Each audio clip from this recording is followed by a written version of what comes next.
Pode tomar o seu assento, amém?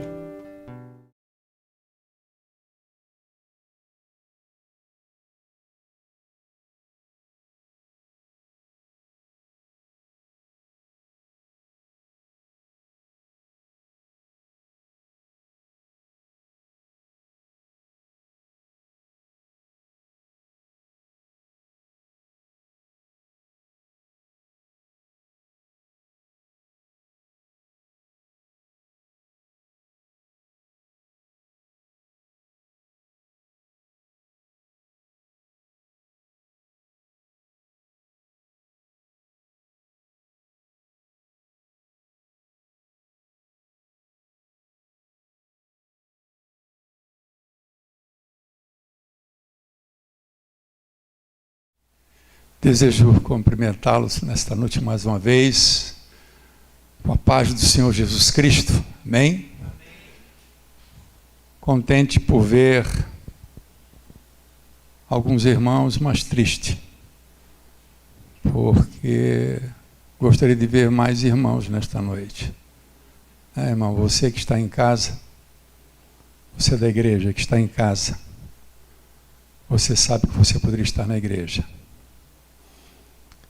Eu acho que você não tem mais motivos do que eu para estar em casa. E eu estou aqui. Porque o meu desejo e a minha alegria está aqui, com os meus irmãos. Não porque sou o pastor da igreja. Não porque dependo financeiramente da igreja. Não é isso. Estou na igreja porque é meu prazer de estar aqui. A palavra de Deus diz: me alegrei quando me disseram, vamos para a casa do Senhor. Eu oro pela sua vida, meu querido, meu irmão, minha irmã. Talvez você teve uma justificativa, ou tem uma justificativa muito plausível, mas nós pastores sabemos que o tempo que a gente vive é um tempo difícil, em que a tecnologia, a modernidade, ela tem facilitado e tem trazido às pessoas esse conforto. Mas, olha, meu querido, eu não quero julgar você, mas eu sou sincero. Eu acho que Deus nos deu o privilégio de poder estar na igreja. E alguém diria, pois é isso mesmo, pastor, isso é privilégio para poucos. Nem muitos têm, nem tantos têm o desejo e a chama no coração de estar aqui. Os dias que eu estive em Florianópolis, acho que foram 6 domingos, que eu não pude estar aqui e eu não deixei de ver um culto. Mas eu quero dizer para você que, para mim, numa escala, para mim, pessoalmente, para o pastor Fernando, numa escala de 1 a 10, irmão, é 2 assistir o culto em casa, do que está na igreja. Então, quero manifestar a minha alegria, mais uma vez, pelos irmãos que estão aqui. Irmã Rosa está aqui. Rosinha. Teu irmãozinho foi para a fogueira também, né? Irmã Rosa é uma irmã querida, também está na luta, né? Passando. Já concluiu já a quimioterapia, já, Rosa? Já concluiu? A rádio, vai fazer a radioterapia ainda, né? Quem passa por esse processo sabe que não é fácil. Mas fico feliz, Rosa, de ver aqui. A gente sente falta dos irmãos. Eu não sei se os irmãos sentem falta, né? A gente sente falta dos irmãos. Às vezes os amigos sentem falta da gente, irmãos. Imagina os irmãos, tem que sentir mais falta ainda. Eu recebi uma visita de um casal, essa semana, de um casal católico. Conhecemos eles em 2016 por uma coincidência que eu entendo que foi Deus colocando nós no caminho desse casal. Interessante que eu estava me lembrando, na ilha de Malta, falamos sobre Malta no domingo passado, no ponto do ônibus, e conhecemos aquele casal, fizemos amizade com eles, e foi uma coisa que progrediu. Eu tenho falado muito para eles de Jesus, tenho pregado para eles, tanto para ele quanto para ela. E eles já tiveram em Itajaí umas 2 vezes, já estiveram em Florianópolis, ano retrasado, acho que foi 3 anos atrás, em Florianópolis, né? E somos amigos. E quando souberam da minha enfermidade, irmãos, eles saíram de São João da Boa Vista, do interior de São Paulo, e eles disseram: nós queremos ver o Fernando, o nosso amigo, nós queremos ver. E eles vieram de São Paulo, irmão. Foram até São Paulo de carro, saíram de interior de São Paulo, 3 horas até São Paulo. Pegaram o avião e vieram, obrigado meu irmão Tito, e vieram para Itajaí. Chegaram aqui na quarta-feira pela manhã. E quando eles me abraçaram, eles choraram, de alegria por ver como eu estava. E ficaram conosco 3 dias. Deixaram família, deixaram parentes, os afazeres, e vieram estar comigo. Amigos, irmãos.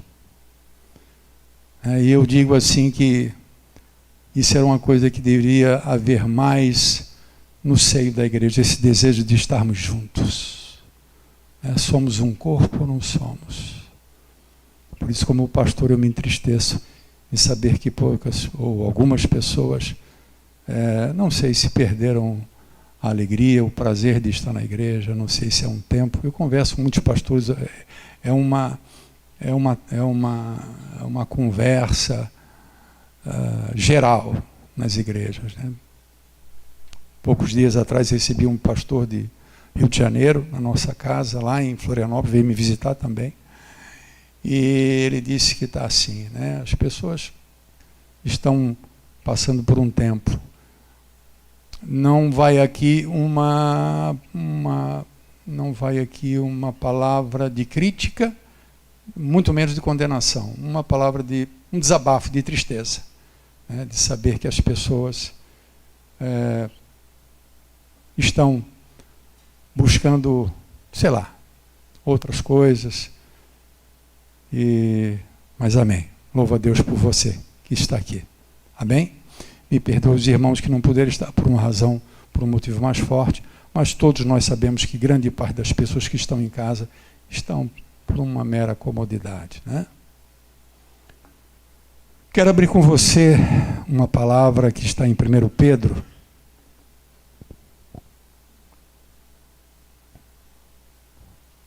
1 Pedro, capítulo de número 5, versículo de número 6.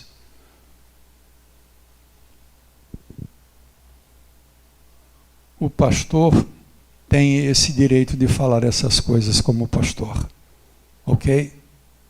Por isso sou pastor, eu posso falar. Na verdade eu não posso, na realidade eu devo falar, tá bom? Me perdoe os amados que estão em casa assistindo confortavelmente, mas isso está no meu coração e eu devo falar. Quero dizer para vocês todos que li cuidadosamente na segunda-feira à tarde. Nós recebemos as cartas no domingo à noite, né, aquelas cartinhas, e eu quero dizer que eu li carta por carta de cada um dos irmãos. Acho que deu umas 15, 16 cartas que eu recebi. Recebi de crianças. Hoje eu estava lá no tabuleiro e aí eu olhei para o Pedro Henrique, filho do irmão Maurício, olhei para ele nos olhos dele e disse: o pastor leu a tua carta. Ele olhou para mim e fez assim um ar de surpresa: o senhor leu a minha carta? Disse: claro que eu li a tua carta. E o senhor gostou? Disse: claro que eu gostei. E eu me lembro de cada uma das palavras que você falou na carta. Então quer dizer para a igreja que as cartas, elas não foram, viu, irmã Lucilene? Não ficaram lá na caixa assim, não. Na segunda-feira, depois que eu botei as coisas em ordem, e estava já bastante tempo em Florianópolis, aí cheguei assim, agora é hora de eu com calma ler, né? E elas estão em cima da minha mesa, tá? Não joguei elas fora. Tá? Foi muito bom ler aquelas palavrinhas que vocês deram para o pastor. Quem não gosta de uma massagenzinha, né, irmão? Todo mundo gosta de uma massagenzinha no ego, né? É, Rosa, não é bom? É bom. Crítica ninguém gosta, agora uma massagenzinha todo mundo gosta, né? Amém, amados? 1 Pedro 5 e 6. Humilhai-vos debaixo da poderosa mão de Deus, para que Ele, na hora certa, para que Ele, na hora devida, para que Ele, em tempo oportuno é isso, irmão, na hora certa, na hora devida, na hora dele, vos exalte. Então devemos nos humilhar, não nos embravecer contra Deus, não nos levantar contra Deus, não questionar Deus, não confrontar Deus. Devemos nos humilhar diante de Deus, nos momentos que nos é favorável e propício confrontá-lo, questioná-lo. Que forma de cuidar é essa, Deus? Vocês devem se humilhar. Humilhai-vos. Nós devemos nos humilhar debaixo da poderosa mão de Deus. Nós não estamos nos humilhando debaixo de homens com mãos frágeis, incapazes, limitados. Nós nos humilhamos diante daquele que tem poder para dar a vida e para tirar a vida. Diante da poderosa mão de Deus. E assim, no tempo devido, na hora certa, Ele vos exalte. Lancem sobre Ele todo o peso de ansiedade, toda a carga de ansiedade. Lance o peso sobre Ele. Por quê? Porque Ele cuida de vocês. Porque Ele tem cuidado de vós. Desde o princípio, Deus diz uma coisa e o diabo diz o contrário. Sempre foi assim desde o princípio. Deus disse: não coma, para que você não morra. E o diabo disse: pode comer, porque você não vai morrer. Essa é a primeira palavra contraditória ou contraditada de Deus por conta do diabo. Deus diz: eu cuido de vocês. O diabo diz: ele não cuida. Olha para o seu estado. Olha para o que você passa. Olha para o que você está vivendo.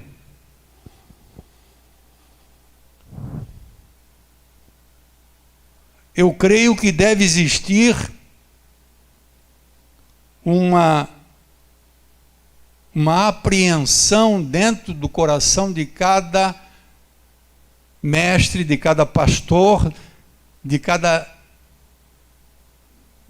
líder, que tem o objetivo de afirmar para a igreja que Deus cuida da igreja, sabendo que muitos duvidam desse cuidado.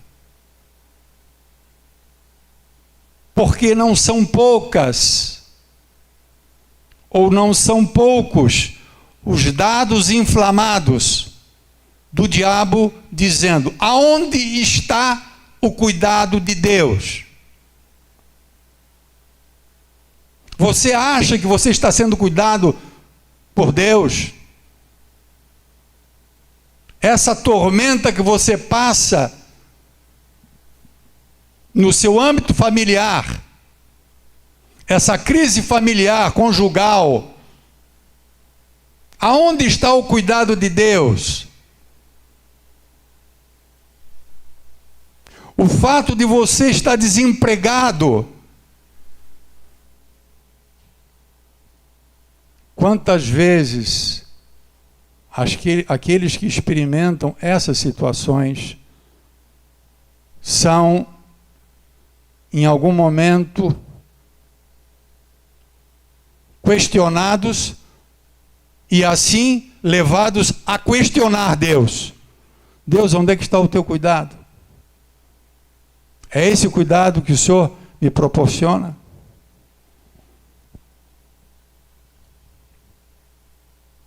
Aquilo que você não imaginava que pudesse vir sobre a sua vida, e muitas vezes pode vir como uma avalanche,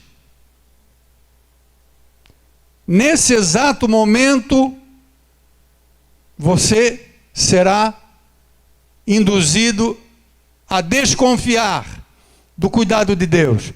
Mas Pedro diz, descansa, lança sobre ele a sua ansiedade, porque ele cuida de você.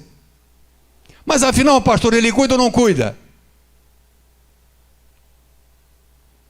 Os meus amigos, que não são crentes, os meus amigos de rodinha, lá no bar, os amigos com quem eu me relaciono, porque eu sou um cara liberal, e eu me relaciono com muitas pessoas, essas pessoas dizem que Deus não cuida de mim. Que cuidado é esse que Deus tem? É a palavra do fariseu em direção à cruz de Cristo. Não és o Filho de Deus? Pede para ele agora vir tirar daí de cima. Onde é que está o teu Deus? É essa palavra, muitas vezes.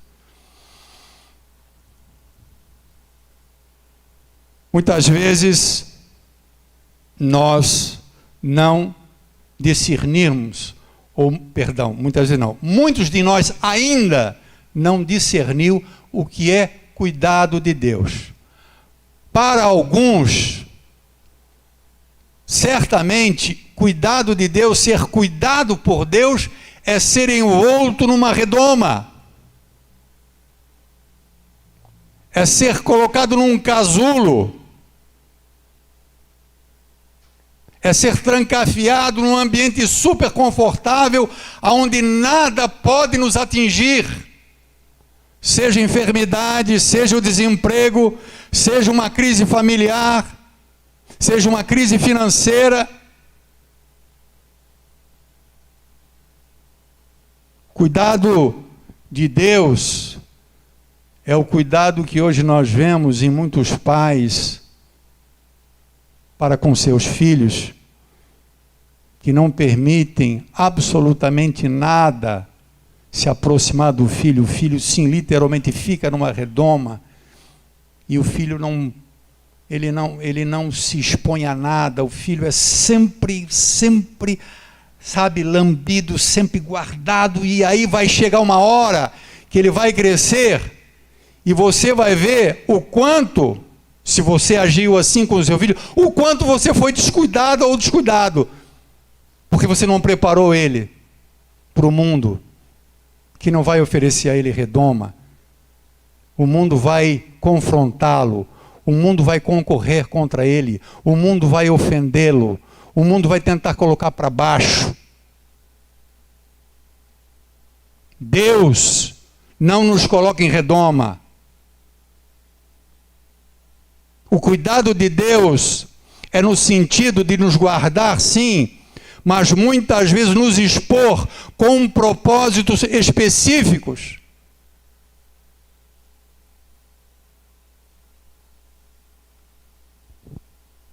Quando eu lembro de algumas situações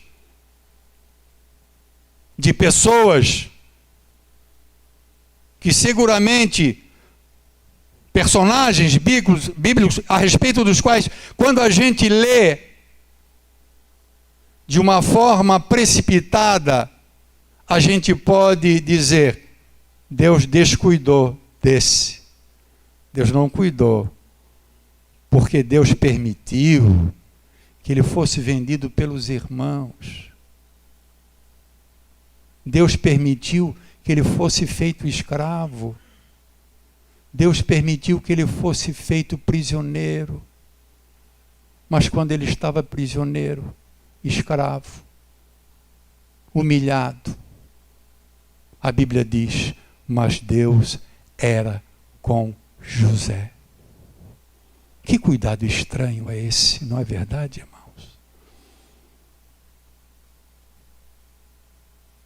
Deus cuida de nós, muitas vezes, de uma forma que a princípio não compreendemos.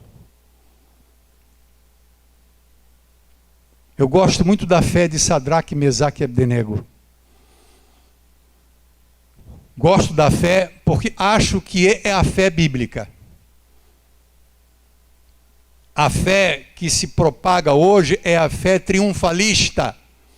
É a fé determinante.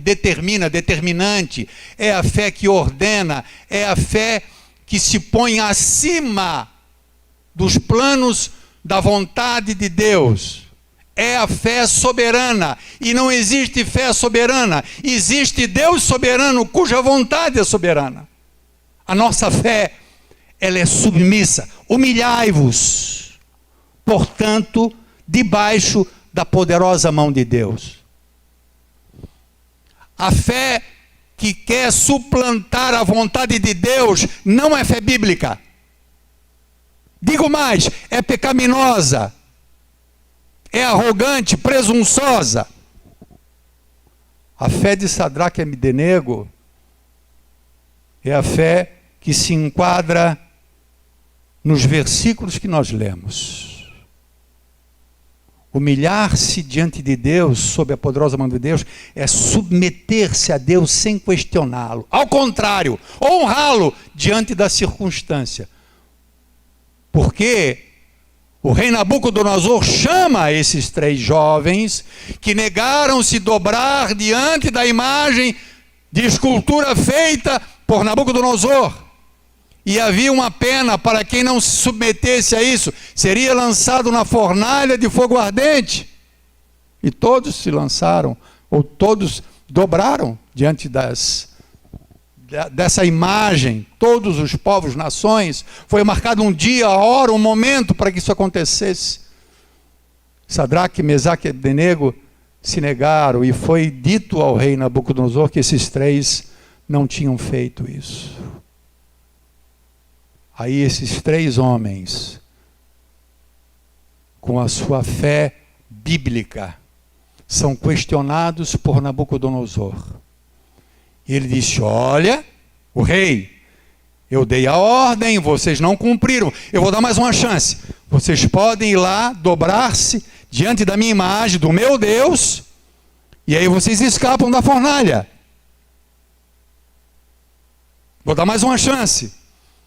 E aí um deles diz, rei, tem uma história.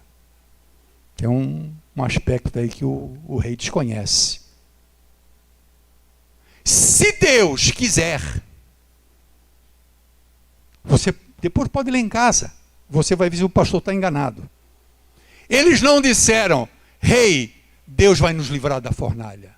Eles não dizem isso. Ah, mas é porque tinham pouca fé. Porque se eles tivessem uma fé, realmente, eles iam repreender o fogo e o fogo ia acabar, não ia acontecer nada. Não, eles dizem, fica sabendo, rei, que se Deus quiser, Ele vai nos livrar dessa fornalha. E se não, ou seja, se Ele não nos livrar, fica sabendo, rei, que nós não vamos nos dobrar dentro dessa imagem. E Deus honrou a fé deles. Ou seja, eles se humilharam diante de Deus, e no tempo oportuno que foi logo em seguida, Deus os exaltou. Porque, irmão, não foi só Deus que foi exaltado, irmão. Não há dúvida nenhuma que Sadraque, Mesaque e Abdenego foram exaltados. Eu tenho a impressão, na minha tacanha visão, de que Nabucodonosor se sentiu pequenininho perto daqueles 3 homens que saíram de dentro do fogo sem nada. São. Agora tem sim um aspecto didático no fato de Deus permitir que eles entraram na fornalha. Porque Deus podia falar ao ouvido do rei e dizer, eu sou o Deus desses 3, e fazer um sinal ali, não quero que você mande eles para dentro. E livrá-los da fornalha. Mas Deus deixa eles entrar na fornalha. Entrar na fornalha, irmão, é entrar na prova. É fogo, é prova. Então, Rosa, o cuidado de Deus, o zelo de Deus, o amor de Deus por nós, contempla muitas vezes nos permitir entrar na fornalha. Mas existe um porém. Ele entra junto. Por que ele entra junto, pastor? Porque o rei, quando ele mete a cara para dentro da fornalha, ele diz: nós não lançamos 3 homens dentro da fornalha? Sim, rei, foi 3. E como é que eu vejo o 4? E o 4 tem a semelhança do Filho de Deus, ou do Filho dos deuses, porque ele era um rei pagão, ele não sabia que ali estava uma teofania, uma materialização, ou, muito provavelmente, o anjo do Senhor estava ali com os 3. O fato de o anjo estar, e eles estavam andando, eles não estavam parados, irmão, eles estavam andando, dentro da fornalha. Isso traz o sentido, né, a realidade, a verdade de que no cuidado de Deus, Ele entra com a gente na fornalha, Ele entra com a gente na mesa de cirurgia, Ele entra com a gente na agência de emprego para entregar o nosso currículo. Pastor, 1 ano desempregado. E aí, o que se vai dizer? Deus o abandonou? Deus não está cuidando? Não, Deus está providenciando o melhor. Tem uma irmã em Balneário Camboriú, não da nossa igreja, que ela diz assim: Deus não demora, Deus capricha. Deus não demora, Deus capricha. As coisas caprichadas, claro que Deus não precisa de tempo, né, irmão? Deus é Deus. Mas fazendo, né, um jogo de palavra, né, não é uma demora, né, é aquilo que realmente está no tempo devido, essa exaltação da parte de Deus no tempo oportuno, né? Mas nós devemos, e nós somos convocados a confiar nesse Deus. O pastor Daniel falou algumas semanas atrás, eu não me lembro qual foi o domingo, mas todos os domingos, conforme eu disse, eu olhei todas as pregações, e ele falou uma grande verdade, que muitas vezes as pessoas se desesperam pelo fato de não quererem percorrer a carreira. Quando você faz um curso, você quer se formar engenheiro, você quer se formar um médico, você presta um vestibular, você faz o 1º ano, você faz o 2º ano, você faz o 3º ano, você faz o 4º ano, você faz o 5º ano, você faz a residência, você faz depois uma extensão, um pós-graduação, e você está sendo formado um médico, né? Você está sendo formado. O tempo vai passando, você vai se atualizando, você vai fazendo curso, você vai melhorando cada vez mais, você vai crescendo mais cada vez, porque isso tem um caminhar, né? E a confiança em Deus que promove esse descanso, porque é justamente a confiança que nos traz o descanso. Não é o descanso que traz a confiança, é a confiança em Deus que nos proporciona o descanso. Se eu confiar, eu descanso. Estou endividado, e aí eu chego para o meu pai: pai, puxa, pai, eu não queria ter que procurar o Senhor para isso, mas já tentei de todas as formas, dia tal vai vencer um título que eu tenho, eu não tenho como pagar, pai. Eu me atrapalhei um pouco. E o pai chega, o pai que eu conheço, como no meu caso que eu conhecia, ele bateu no meu ombro e disse: meu filho, o pai vai acertar. Descansa. O que vai acontecer? Eu confio nele. Eu confio na palavra dele. Essa confiança, porque se eu não confiasse nele, pai, mas será, pai? Será que tu vai me ajudar mesmo? Se houver uma desconfiança por parte do filho, é claro que eu vou ficar ansioso. Será que eu vou conseguir pagar? Mas se eu confio na palavra dele, o que eu vou fazer, irmão? Eu vou dormir. eu vou brincar, eu vou trabalhar descansado. Eu vou descansar. É isso que Pedro está dizendo. Vocês lancem esse peso que está sobre vocês, sobre ele, porque ele cuida de você. Mas é isso que eu estou falando desde o princípio. Talvez a gente ainda, ou grande parte de nós, ainda não entendeu que o cuidado de Deus é o cuidado de Elias. A nação de Israel ficou sem suprimento, 3 anos e meio de seca. 3 anos e meio, irmãos, e faltou tudo. E aí Deus honra o seu servo Elias, e Deus vai mostrar o cuidado dele para com Elias. Deus podia ter feito 2 coisas. Deus podia ter falado com algum nobre em alguma nação vizinha, né? Porque os reis, os profetas como Elias, Eliseu, eles eram conhecidos inclusive nas nações vizinhas, e ter falado ao coração de alguém, e alguém ter recebido Elias nesse período de fome e de seca, numa casa luxuosa, com uma mesa bem colocada, um quarto confortável. Mas o cuidado de Deus para com Elias, né, nos parece um tanto quanto estranho, porque eu não sei se Elias dormiu ao relento. Se ele não dormiu ao relento, provavelmente ele dormiu numa toca, numa caverna. Né? Eu não sei onde é que ele comia, no que ele apoiava para se alimentar. Talvez nem precisasse, acho que nem prato ele tinha, nem talher, porque a sua comida era pão e carne que os corvos traziam pela manhã e pela tarde. E a água que ele bebia era do ribeiro. E esse é o cuidado de Deus. Eu acho que não existe em toda a Bíblia uma gravura, uma imagem mais simbólica do cuidado de Deus para com os seus servos do que essa, de Elias sendo tratado pelos corvos, amando de Deus.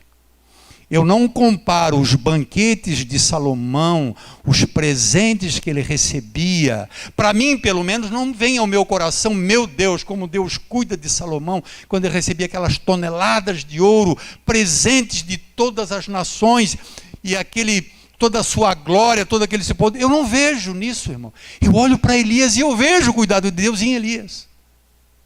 E essa talvez seja a dificuldade. E essa talvez seja a luta de Pedro e de certa forma até de Deus, em mostrar aos seus filhos que Ele cuida. Deus cuida. À sua maneira, mas Ele cuida. Deus age de forma diferente.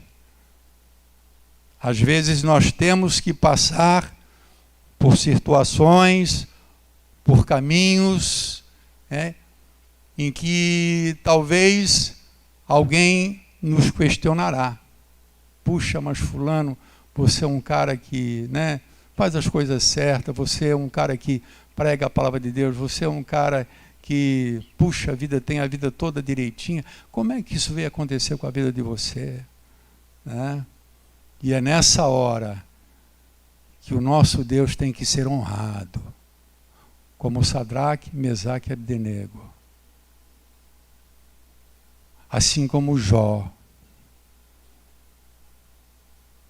Eu não sei se você se lembra, mas Jó chegou ao ponto em que a pessoa mais próxima dele, a pessoa mais próxima de Jó, no seu estado, quando Jó estava no seu estado mais deplorável, e ainda ele mantinha a sua fidelidade e a sua compostura com relação a Deus, no temor de Deus, na submissão, esse humilhar-se diante de Deus. E a esposa dele chega e diz: como é que você ainda mantém a sua integridade? Você virou um cão, você virou um pedaço de carne podre. Como é que você ainda exalta esse Deus?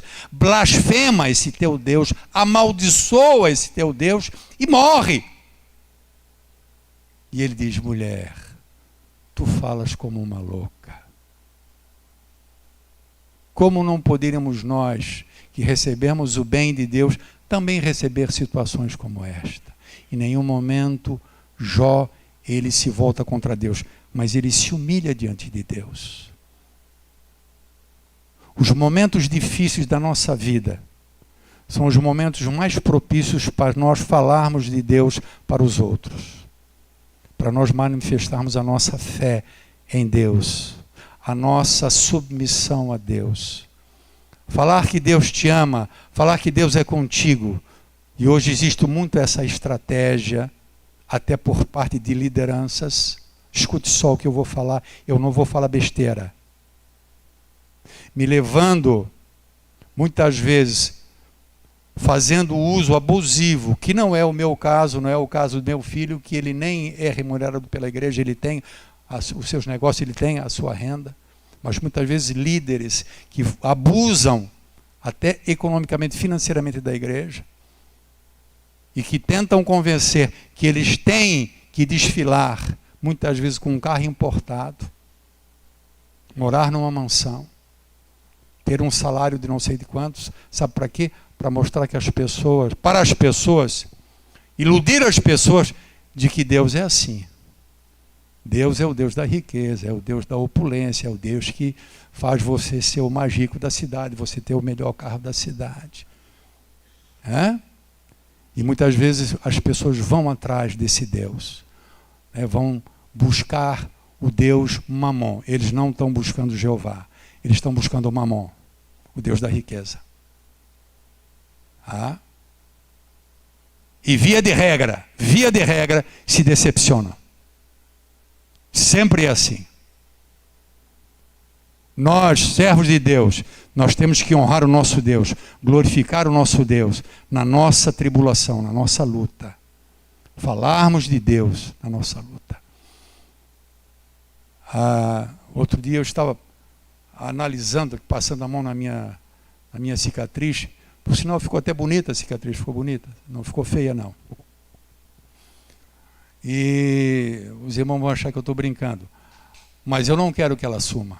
Porque ela ficou uma linhazinha fininha, irmãos. E sabe o que eu queria? Eu queria que ficasse bem aparente. Deus sabe que eu não estou mentindo. Falei isso para os médicos lá na sala. Eu quero ficar com essa marca. Se Paulo traz no corpo as marcas de Cristo, que eram dos açoites, eu trago a marca de Deus, que eu entendo que Deus me mandou nessa prova também é marca de Deus, no corpo. E quando eu estivesse na praia, com a barriga de fora, e alguém me perguntasse, o que é isso aí, Fernando? Era uma porta que ia se abrir para eu dar o testemunhar de Deus e falar do Evangelho. Toda vez. Mas parece que Deus não está querendo me ajudar. A cicatriz está ficando muito fininha, irmão. E eu ainda sou peludo, aí mesmo que não vai aparecer nada. Mas o meu desejo, Deus sabe. Que eu possa ter nessa cicatriz a oportunidade sempre de poder falar de Deus. O que foi isso aí, amigo? O que saiu na tua barriga? E eu falar, contar pelo que eu passei. O rasante que eu dei, foi aquele rasante da Esquadrilha da Fumaça, eu digo. A nossa turma aqui é a gurizada mais nova, mas eu quando era pequeno, me lembro que na minha casa, era a coisa mais linda ver aquelas... Hoje se vê em Brasília, a Esquadrilha da Fumaça, e eles davam eles chegavam em cima e faziam assim, vinham fazendo assim, vinham virando, vinham. E a gente dizia, agora vai bater no chão, E ele vinha até um certo ponto fazendo assim, e o cara pegava o controle daquele jato, E aí ele firmava ele vinha até embaixo. E quando chegava, sei lá, a gente olhava de longe, parecia 10 metros, Claro que era um pouco mais alto. Mas a gente, na cabeça da gente, ia bater no chão. E ele...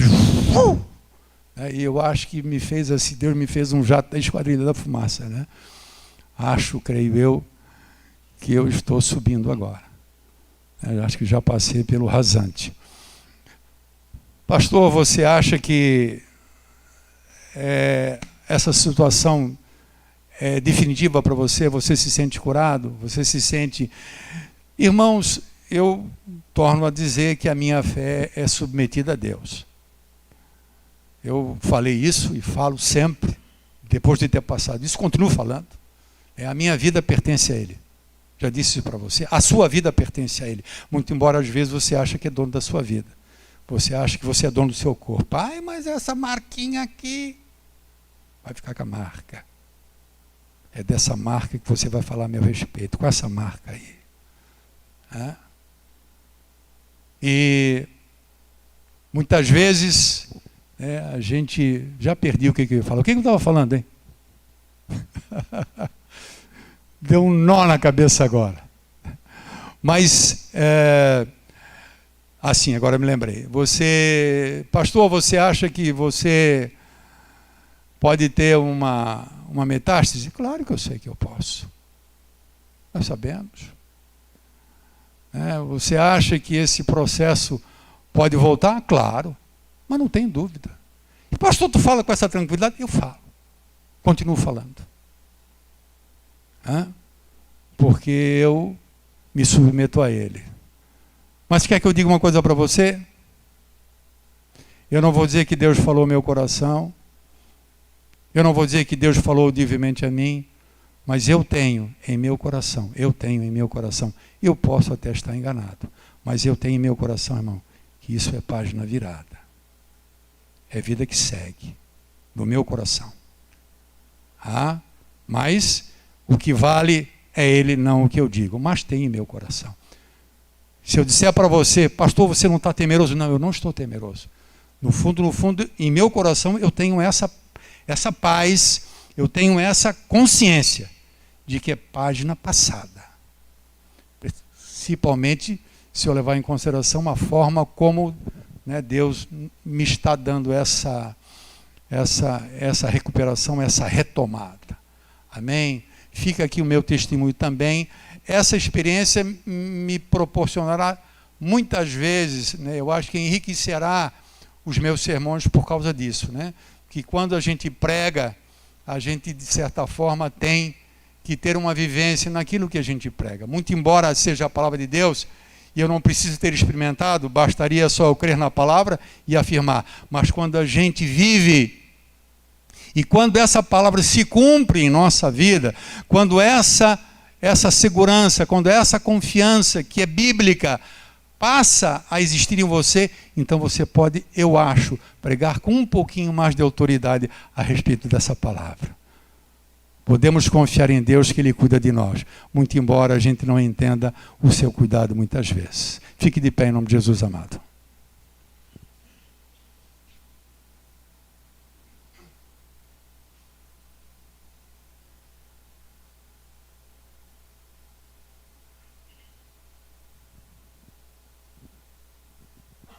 Nosso querido Deus e Pai, em nome de Jesus Cristo, eu quero, Senhor, te glorificar. Nessa noite eu quero te louvar. Fico tão feliz, Pai, por já ter tido o privilégio de estar ministrando há pouco, ali em Camboriú, aqueles irmãos, e teres me trazido para aqui, para mais uma vez estar ministrando. Tenho certeza absoluta, Senhor, independentemente do que vá acontecer nos próximos tempos de minha vida, nos próximos meses ou nos próximos anos. Mas eu tenho certeza, Pai, que essa experiência me fortaleceu e seguramente vai fortalecer o meu ministério.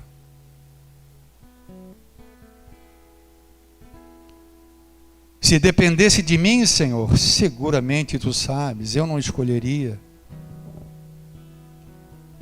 Eu preferiria outras coisas, Pai, Tu sabes.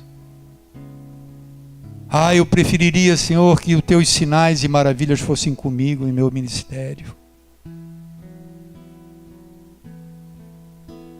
Mas aprove a Ti, Senhor, me fortalecer de outra forma. Aprove a Ti, Senhor, ser uma testemunha viva da Tua graça, do Teu socorro, do Teu poder, do Teu amor e do Teu cuidado.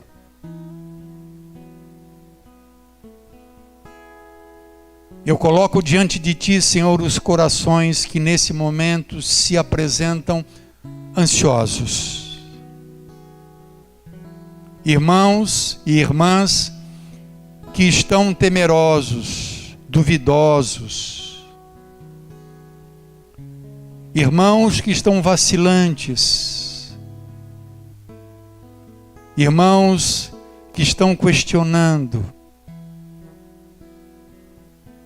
Eu te peço em nome de Jesus Cristo, que se cumpra, Senhor, na vida de cada irmão e de cada irmã, a Tua palavra que diz que a Tua paz, que excede todo o entendimento, guarda os nossos corações e as nossas mentes em Cristo Jesus. Que a Tua paz, Senhor, maravilhosa, bendita, gloriosa, encha, inunde a alma, o coração desses amados. Te peço em nome do Senhor Jesus, não sendo nada que sei que não sou, mas Tu és, sim, Tu és sobre mim, Tua graça é sobre mim, Teu poder é sobre mim. Que eu seja, Senhor, tão somente um instrumento, uma ferramenta, para que outras vidas possam ser animadas, estimuladas. Guarda, Senhor, cada vida que aqui está. Guarda, ó Deus, em nome de Jesus Cristo, cada coração. Eu, como pastor, Deus, eu te peço, como pastor desta comunidade, deste pequeno rebanho, Pai, que Tu venhas trazer paz, sossego a esses irmãos que fazem parte de uma geração tão bombardeada, tão contaminada, Senhor, como disse outra ocasião, tão impregnada de maus rumores. Vivemos um tempo de tanta insegurança, de tanta dúvida, de tanto medo. Pai, Tu és o nosso Deus. Senhor, Tu falas que os passarinhos são cuidados, as aves são cuidadas, que a natureza é cuidada, e nós que valemos muito mais do que as aves, não seríamos nós cuidados por Ti? Traz isso a cada coração, eu te peço nesse momento. Visita cada vida, eu te peço. Vem de encontro a cada necessidade, eu te peço, em nome do Senhor. Amém? E glórias a Deus. Dê uma salva de palmas a Jesus, amado. Amém? Eu quero dizer para você que se você ainda depois, no final, desejar que a gente esteja orando por você pessoalmente, nós estaremos aqui à sua disposição, por alguma necessidade. Amém? Fique à vontade, Deus abençoe. Vá na paz do Senhor.